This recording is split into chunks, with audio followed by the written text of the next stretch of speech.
Bapak Ibu saudara-saudari, mari kita menandai diri kita dengan tanda kemenangan Kristus.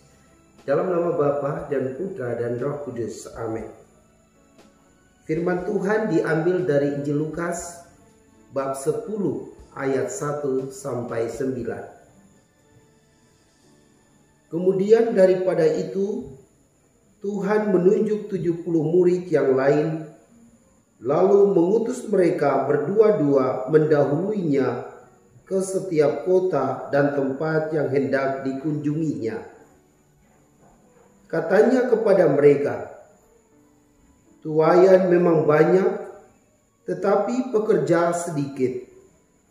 Karena itu, mintalah kepada Tuhan yang empunya tuaian, supaya ia mengirimkan pekerja-pekerja untuk tuaian itu.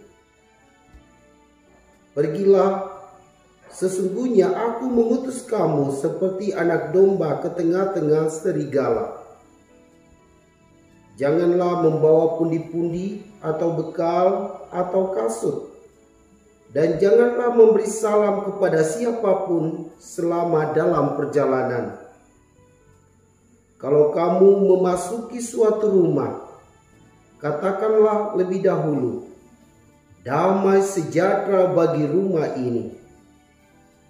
Dan jikalau di situ ada orang yang layak menerima damai sejahtera, maka salammu itu akan tinggal atasnya.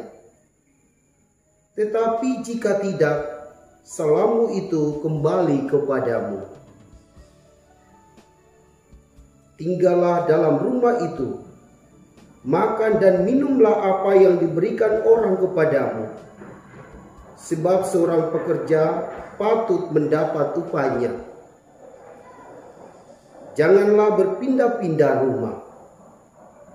Dan jikalau kamu masuk ke dalam sebuah kota dan kamu diterima di situ, makanlah apa yang dihidangkan kepadamu, dan sembuhkanlah orang-orang sakit yang ada di situ, dan katakanlah kepada mereka, kerajaan Allah sudah dekat kepadamu." Demikianlah Injil Tuhan. Shalom Bapak Ibu saudara dan saudari yang Tuhan Yesus kasihi. Tema homili saya pada hari ini adalah bersatu kita teguh, bercerai kita runtuh.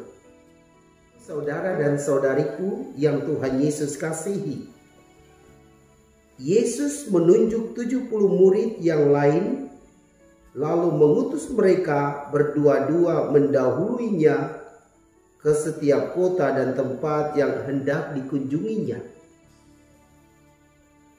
Ayat ini mau mengajak saya dan Anda untuk belajar bahwa Yesus membentuk kelompok, membentuk tim untuk mewartakan kerajaan Allah.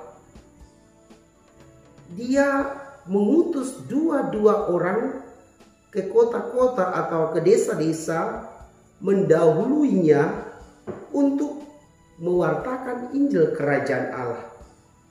Ini berarti Yesus berharap supaya ada kerjasama antara dua orang tersebut dalam mewartakan kerajaan Allah.